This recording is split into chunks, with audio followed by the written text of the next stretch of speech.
This is Samsung Galaxy F54, and today I'll show how you can set up and configure the Do Not Disturb mode on this device. So first you will need to launch Settings, then find and enter the Notifications category, and here open the Do Not Disturb mode page. That's how you, switch it on and off.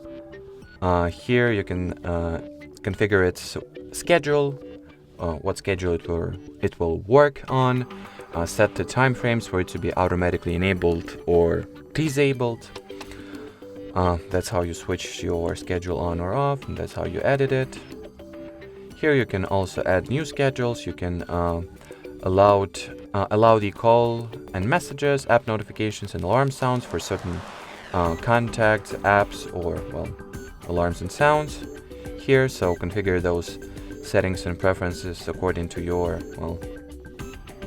needs, I would assume. Here you can also change the hide notifications preferences. And I guess that'll be it for this video, guys. So thanks for watching, and bye bye.